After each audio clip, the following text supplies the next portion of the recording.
The sentence of exile. The council chamber was silent, filled with cold alien eyes watching the lone human standing in the middle. The alien leaders, tall and scaled, with glowing eyes and sharp voices, looked at him as if he was already dead. They spoke in their tongue, but the translation crystal carried their words clearly for everyone to hear. "You are weak, human. You do not belong among warriors. You will be cast out," one of the council members declared. Murmurs spread through the chamber. Every alien believed the same thing. To send the human into exile was the only choice. They all knew where he would go, and they all knew what waited there. The wilderness outside their city was not like any forest or desert humans had known. It was a deadly land filled with storms of fire, rivers that burned skin, and shadows that moved like living hunters. But none of these dangers compared to the beast. The beast was the nightmare whispered into young alien ears, the monster that had killed countless of their strongest warriors. To be cast to the beast was not punishment, it was execution. The human, however, did not bow his head. His eyes were calm, too calm for someone who had just been sentenced to die. He did not beg, he did not curse. He only stood, watching the council with a face that was unreadable. This silence made the aliens uneasy, for weakness usually cried or trembled, but this man did not. One elder leaned forward, his scaled hand slamming against the stone table. "You will not return, human. The beast devours all, and we shall forget your name." The crowd of aliens hissed in approval. Believing the sentence was just, guards with sharp spears approached the human. They bound his wrists with glowing chains. Though he did not resist, with every step, whispers followed him, whispers of doom and mockery. "Fragile bones, fragile spirit, his end will come quickly," they said. But there was also curiosity. Some wanted to see how long he would last, how far a human could go before the beast tore him apart. They dragged him through the great gates of the city. Behind him, the towers of alien stone rose like jagged teeth against the sky. Ahead of him stretched the wilderness, a land of shifting colors and howling winds. The chains were unlocked, and the guards pushed him forward. "Walk, human, walk to your death," they spat. The gates closed behind him with a heavy sound, like the final strike of a hammer sealing fate. Yet he did not look back. The human's steps were steady, his figure small against the vast land, but his presence felt larger than it should have. The aliens watching from the walls did not know why they kept looking.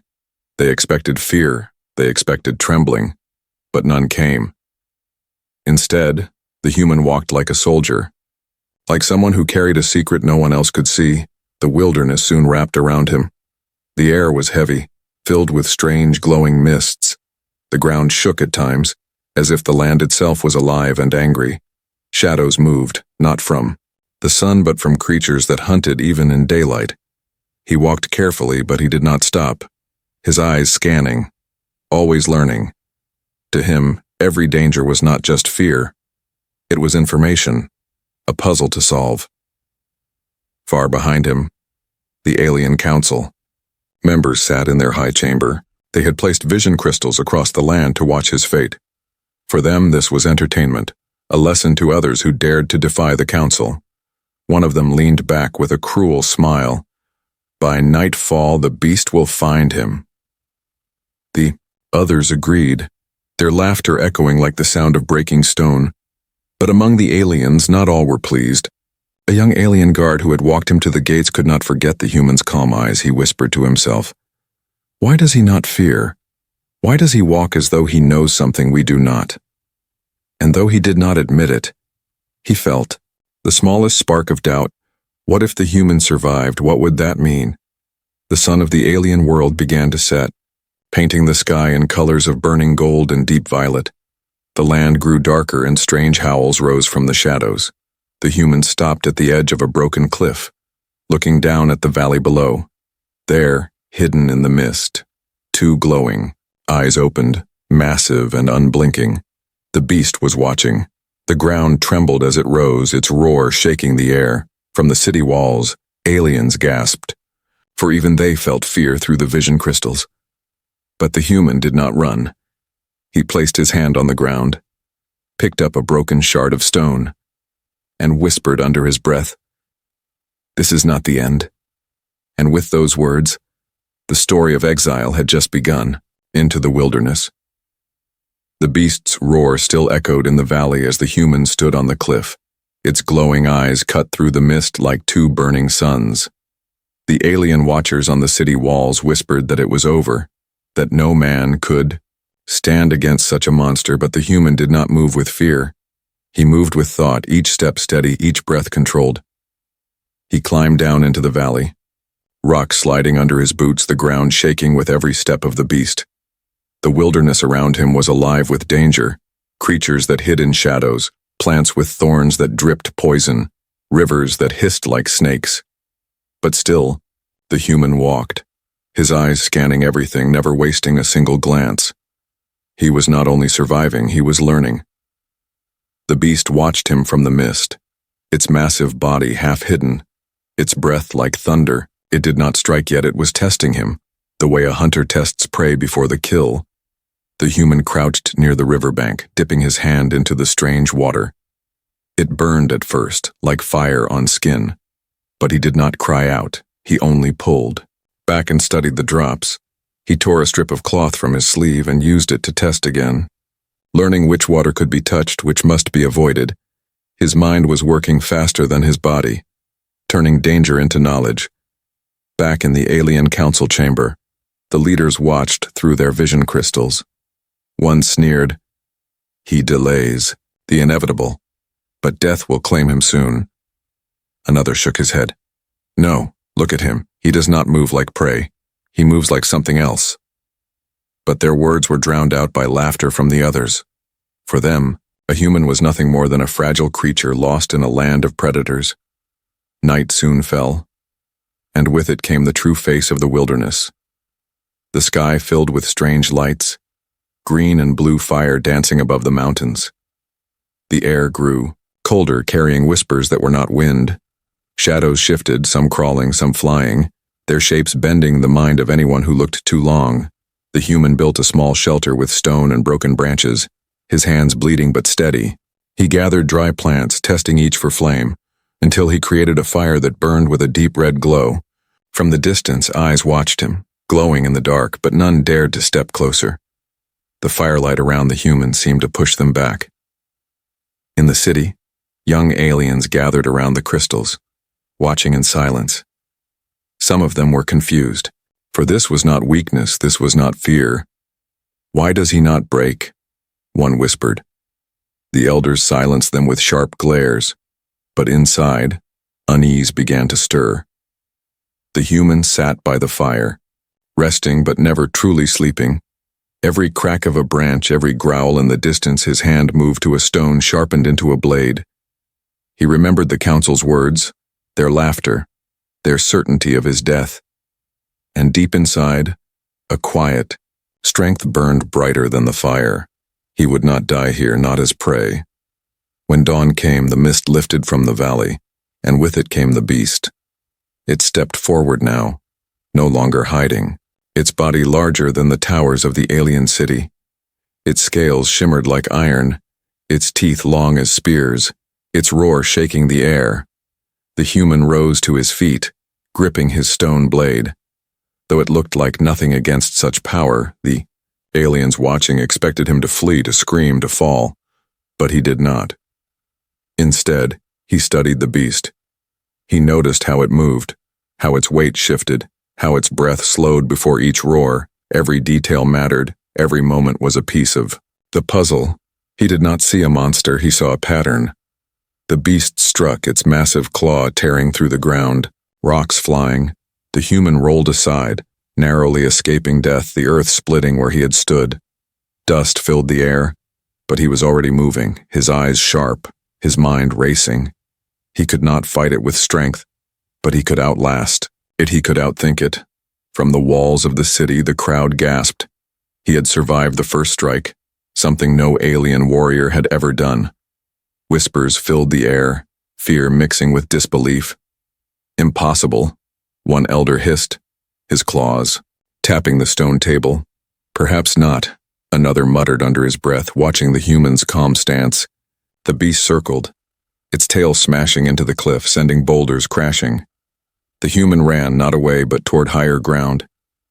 He led the beast across broken rocks, forcing it to stumble where its massive weight worked against it. Each step, each choice was not chance. It was strategy. By the time the sun reached its peak, the valley shook with their battle. The beast roared in frustration, its prey refusing to die. And the human, though tired and wounded, still stood, his fire within unbroken. The wilderness had tested him, and he had not fallen. For the first time, the aliens watching felt a chill of fear. What if the human did not die? What if he survived? What would that mean for all of them? And far below, in the valley of shadows, the beast's glowing eyes narrowed. It too had begun to realize that this prey was different. The game of hunter and hunted had just changed. The first encounter. The valley grew quiet after hours of battle, the ground torn and broken where the beast's claws had struck. The human stood on a ledge of rock, breathing hard, his blade chipped, his clothes torn, yet his eyes still calm. Below him the beast paced in the mist, its massive body restless, its tail smashing the ground with thunder. It had never been challenged like this before, not by alien warriors and certainly not by a human. The alien council watched through their vision crystals, their voices tense now. "This cannot be," one whispered. "No one survives a single strike from the beast." Another snarled, "He is only delaying death, nothing more." But deep inside, even they felt the crack of doubt forming. The human crouched low, studying the beast with unblinking eyes. He had noticed its wounds, small cuts across its armored scales, scratches where stone and trap had struck. Tiny victories, but victories all the same, he whispered to himself, words carried away by the wind. It bleeds. It was not invincible, not untouchable, and that truth gave him strength. The beast raised its head, its eyes burning brighter. Then with a roar that shook the cliffs, it charged. The ground cracked beneath its weight, stones flying, the air filled with dust and fury. The human leapt aside, sliding down a slope, his hands scraping raw against sharp rock. He stumbled, but he did not fall. He kept moving, always moving. The beast lunged again, jaws wide, teeth like swords flashing. The human rolled beneath it, grabbing a shard of broken stone and driving it into the soft flesh near its leg. The beast roared in pain, thrashing, its tail whipping through the air and sending him crashing into the rocks. Blood filled his mouth, pain tore through his ribs, but his grip on the shard never loosened. The wound was small compared to the beast's size, but it was the first true strike. On the city walls, the alien crowd gasped. Children pulled close to their parents. Warriors clenched their fists. "Impossible," one elder hissed again, though his voice now trembled. "He drew its blood," whispered a young alien guard, his eyes wide with awe. Hope, strange and unwanted, flickered for the first time among them. The beast snarled, its massive foot slamming down where the human had been. But he was already moving, weaving between rocks, forcing it to follow, forcing it into narrow paths where its great size became a weakness. Every step he took, every trap he placed, every strike he made was shaping the battlefield. It was no longer a hunt, it was a war of minds. The human climbed to higher ground again, his body aching, his breath ragged. He picked up stones and hurled them, not to harm but to provoke, to study how the beast reacted. Each roar, each step, each movement told him more. He saw its pattern, he felt its rhythm. It was powerful, yes, but it was also predictable. The beast, however, was growing angrier, its movements reckless, its rage clouding its strength. It smashed boulders, split trees, tore the ground apart, yet the human always slipped away. It roared to the sky, a sound that shook the city walls even from afar. But the human only narrowed his eyes, his jaw tight with determination. He had faced storms. He had faced hunger. He had faced exile. Now he faced the beast, not as prey, but as a challenger. Hours passed. The sun dipped low. Shadows stretched. Long across the valley, both man and beast were bleeding. Both carried wounds. Though one was far greater in size and power, the human leaned against a rock, his chest heaving, his blade broken in half, yet his spirit had not cracked. He whispered again, almost a promise. I will not fall. The beast lowered its head, watching him now with something different in its eyes. Not hunger, not rage, but curiosity. This prey was not breaking, not surrendering. Its massive chest rose and fell, its growl deep but uncertain. For the first time, the beast wondered if this human was like all the others, or something entirely new. Back in the council chamber, silence filled the air. The elders stared at the crystal, their arrogance fading, their claws tapping nervously against the stone. What if he lives? One muttered, his voice sharp with fear. He cannot, another snapped. The beast will kill him by dawn. But even as they spoke, they knew their words were weaker than before. The young guard who had doubted earlier clenched his fists as he watched. In his chest burned something he could not name. Pride, perhaps, or faith, or the beginning of belief. The human, a fragile creature they had mocked, had faced the beast and still stood. The guard whispered, "What if he wins?" The night fell again, stars burning in alien skies. The beast lay low, its breath slow, its eyes never leaving the human. The man, battered and bloodied, sat by another fire he had built, his hand resting on his broken blade, his mind still sharp. Two figures locked in a battle that was no longer only strength but will. And somewhere in the silence of the wilderness a truth began to take shape. This exile was not an end. It was the birth of something greater. The first encounter had changed everything. The beast had learned respect, the aliens had learned fear, and the human had proven that weakness was only an illusion. The human's strategy. The night stretched long and the wilderness grew colder. The human sat near his fire, his body aching, wounds stinging, his blade broken in half. The beast lay across the valley, its glowing eyes fixed on him, its massive chest rising and falling slowly. Neither moved to strike, for both knew this was no longer a battle of brute strength alone. It was a battle of endurance, of mind. At dawn, the human rose to his feet, his breath heavy but steady. He knew the beast was stronger, faster, larger, yet he also knew strength was not enough. If he fought it head-on, he would die. If he ran, he would still die. But if he used the land, if he shaped the fight to his advantage, he had a chance. He whispered to himself, "The wilderness is a weapon. I will make it mine." He began to move through the valley, gathering what the land offered. Stones sharp enough to cut, branches strong enough to break bones, vines tough enough to bind. He worked with bleeding hands, his body trembling with fatigue, yet he did not stop. Every piece he gathered was part of a plan, part of a weapon greater than strength. From the cliffs, the beast watched him, its head tilting, its growl low. It had faced countless warriors, but none had behaved like this human. None had studied, none had built, none had endured. For the first time in its long existence, the beast began to wonder if this was prey at all. Back in the alien city, the council stared into their vision crystals, unease growing with every passing hour. "He does not run," one elder muttered. "He prepares." Another slammed his fist against the table. "It does not matter, nothing can defeat the beast." But their words rang hollow, for they too saw what was unfolding. The human was turning exile into war. By nightfall, his traps were ready. He had woven nets of vine between broken trees, hidden sharp stones beneath loose earth.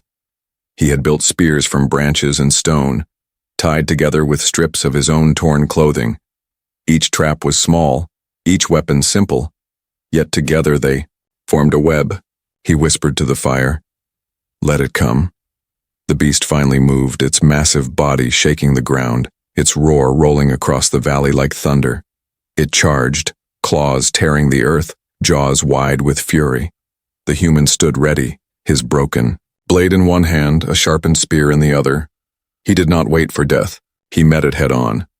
The first trap snapped, vines tightening around one of the beast's legs. It stumbled, roaring in anger, pulling itself free with brute force.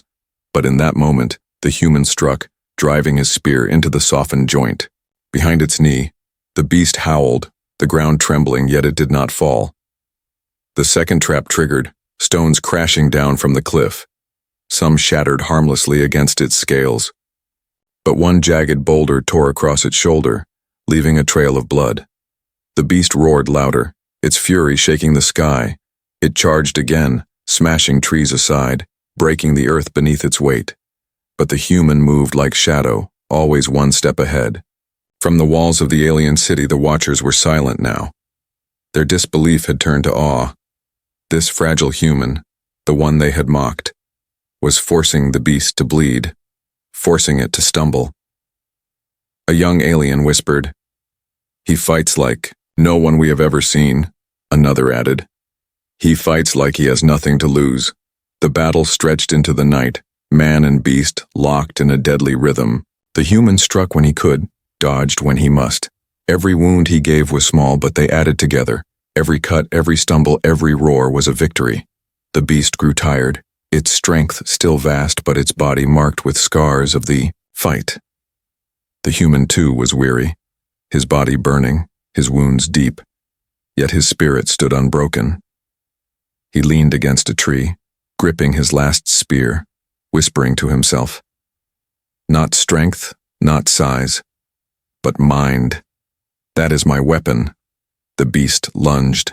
Again, faster than before, its jaws snapping shut. But the human dove aside, leading it straight into his final trap. The ground beneath gave way, the earth collapsing into a pit he had carved, lined with sharpened stakes. The beast fell, its roar splitting. The night, impaled but not dead. It thrashed wildly, shaking the valley.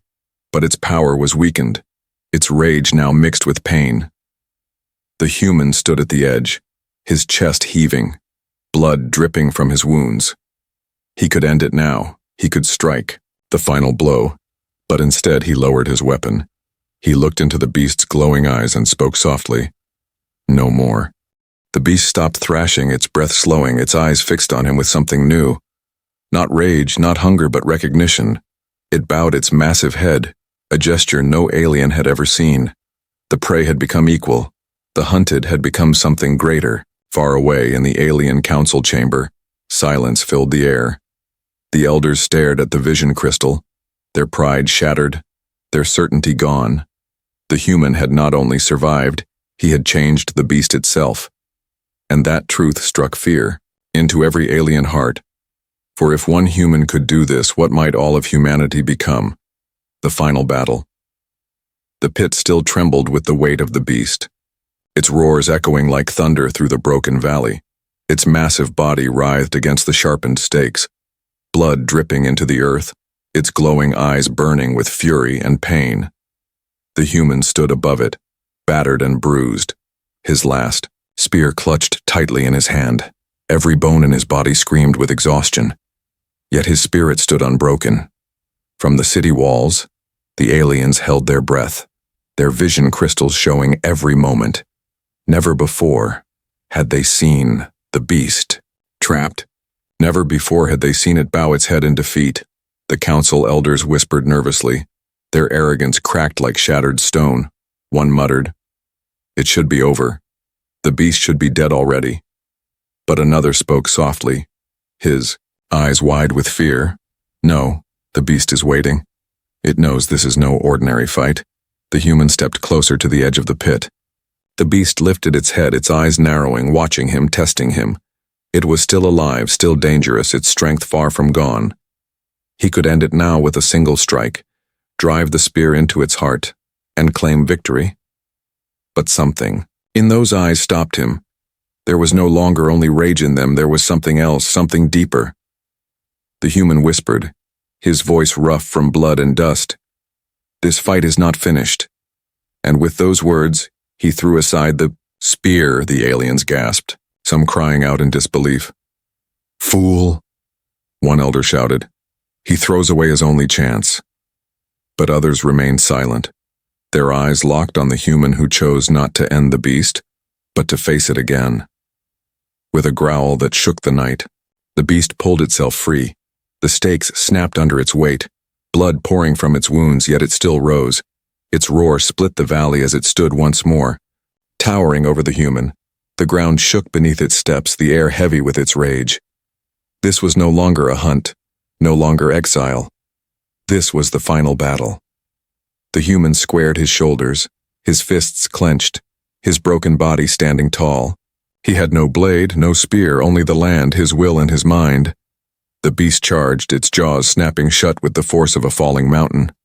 The human dove aside, rolling through the dirt, rising with a shard of stone in his hand. He struck.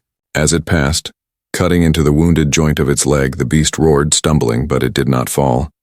They clashed again and again, each strike echoing across the valley. The beast's claws split the ground. Its tail smashed boulders. Its roar shook the sky. The human dodged, struck, retreated, always moving, always thinking.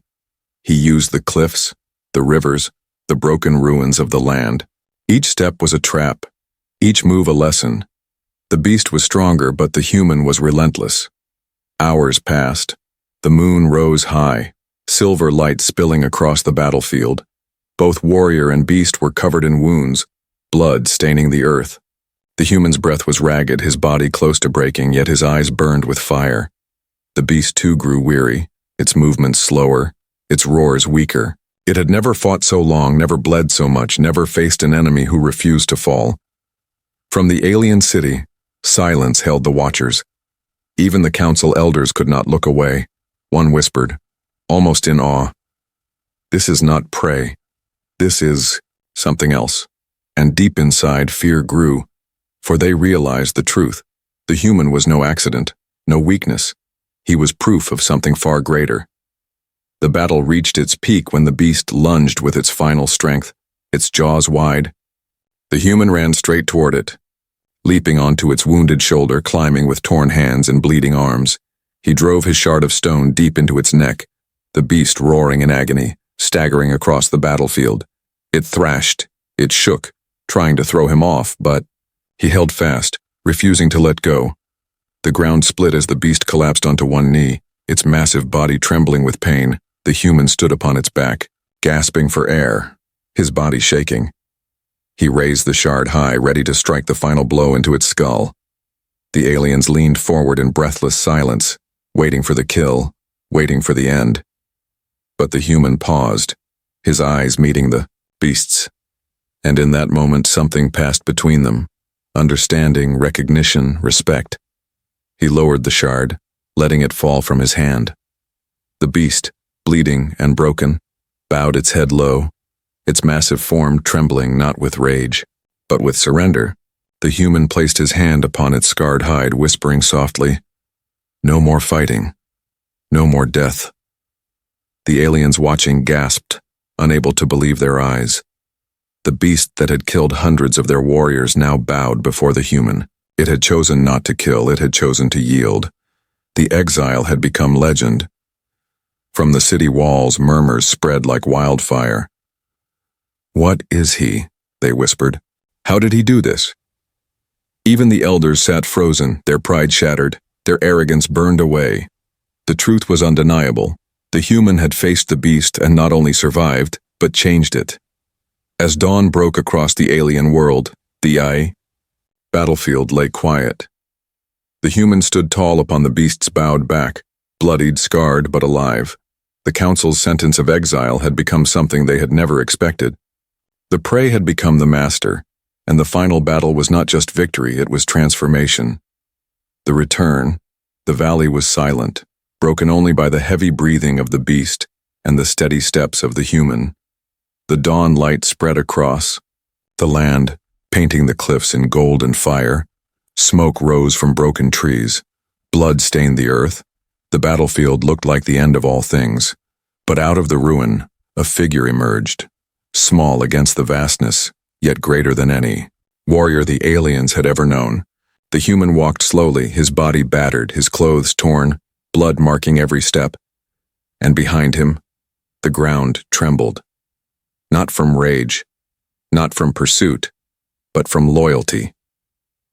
The beast followed, its massive head bowed low, its eyes no longer burning with fury but glowing with strange respect. Every step it took shook the valley, yet it walked not as a hunter but as a guardian.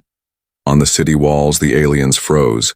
The vision crystals shimmered with the image of the impossible. The human had not only survived exile, he had returned. And the beast walked with him, gasps and whispers filled the air. No, it cannot be. It bows to him.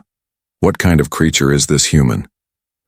The council chamber, once filled with arrogance, now trembled with silence. The elders who had cast the sentence of exile leaned forward, their scales paling. This is not possible, one muttered, his voice thin. Another slammed his claws on the stone table, but his voice cracked. He should be dead, yet he returns, and the beast follows him like a slave. Yet deep in their hearts, they knew this was no trick, no illusion. The human had done what no alien had achieved. The gates of the city stood closed, towering and heavy. Guards stood upon them, their weapons shaking in their hands as they watched the approach. The human walked forward, his step steady despite his wounds, his face calm. The beast stopped, just behind him, lowering its head, its breath rolling like thunder. The gates groaned as they opened slowly, unwilling, as though the very city feared to let him in. The crowd gathered quickly, filling the streets, their voices a storm of confusion and awe. Children hid behind their parents, warriors stared with clenched fists, and elders whispered prayers. The human stepped into the city, the beast's shadow falling over the walls. Every alien who had once mocked him now trembled, for the sight before them shattered everything they had believed. The council elders hurried to the high balcony, their robes dragging, their voices loud to hide their fear. "This is not victory," one shouted. "This is danger. He must be destroyed before he brings ruin upon us." But their words no longer carried the same weight. The crowd did not cheer for the elders. They watched the human instead. They saw his wounds, his scars, his steady gaze. They saw the beast bow its head beside him, and in their hearts, they knew the truth. Their leaders had been wrong. The young guard who had doubted before pushed through the crowd, his eyes wide with wonder. He looked at the human, then at the beast, and whispered, "He has returned. He was supposed to die, but he has returned." And the words spread through the crowd like fire. "He has returned," they echoed, their voices shaking the city. The human did not raise his hand in triumph. He did not speak with pride. He only stood tall, his hand resting on the beast's scarred hide. He had no need for words. The sight alone was enough. The aliens looked at him, and for the first time, they felt something they had never felt for a human. Respect. The council elders, desperate, shouted again, "He is a threat. He cannot stay. This is trickery." But their voices were drowned by the whispers of the people, whispers that grew louder with each heartbeat. The crowd had seen the truth with their own eyes. The exile had become legend. Night fell over the city, yet no one slept. The human was given no chains, no cell, for no alien dared to touch him now. The beast rested outside the gates, its glowing eyes watching, its breath rolling softly like a storm in slumber, and the city trembled not with fear of the beast but with fear of what the human survival meant. The young guard approached him as he sat in silence near the firelight. "Why did you not kill it?" the guard asked, his voice shaking. The human looked up, his eyes calm, his voice quiet. "Because strength is not the same as cruelty. Because victory without mercy is only another kind of death." The guard did not understand fully, but he bowed his head, feeling something deep inside. The human had not only changed the beast, he had begun to change them as well. Far above, in the council chamber, the elders argued, their voices filled with fear and anger. "If he stays, he will become a symbol. He has already become one," another whispered, trembling. They knew it was true. The human's return had left them powerless, their control shaken, their lies broken, and as dawn rose once more, the beast's roar echoed across the city, not as a threat but as a warning. The aliens listened in silence, their hearts uneasy, their pride shattered. The human had been cast out to die, yet he had returned, and his return had changed everything. The new legend. The city had never been so silent.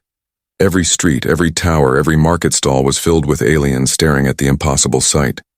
The human who had been cast out to die had returned alive, and beside him stood the beast, the nightmare of their people. now bowed in loyalty. The whispers of the crowd spread faster than fire, carried from one ear to another, until the whole city was murmuring the same words, "He has returned." The alien council gathered in their high chamber, their voices sharp with fear. "He must be destroyed," one elder snarled, his claws digging into the stone table. "If he remains, he will break our order. He will become more powerful than us," another cried. But their words trembled, for even they knew the truth. No weapon, no army, no law could undo what had been done. The people had seen the human strength, they had seen his mercy, and they could not forget. Down below, the human walked slowly through the city streets, his wounds still fresh, his steps heavy but unbroken. The beast followed like a shadow, its massive head low, its eyes glowing in the torchlight. Children peeked from behind their parents. Warriors lowered their weapons, elders bowed their heads in silence. None dared to mock him now, none dared to call him weak. The man they had once named Prey had returned as a legend. The young guard who had doubted before stood among the crowd. His chest, tight with awe, he whispered to those beside him, "Do you see? He has changed even the beast. What else can he change?" The whispers grew into questions, and the questions grew into fear for the council. For if one human could defy death and return with the beast at his side, what might all humans be capable of? That night the council tried to reclaim control. They stood before the people, their voices booming, their words filled with command.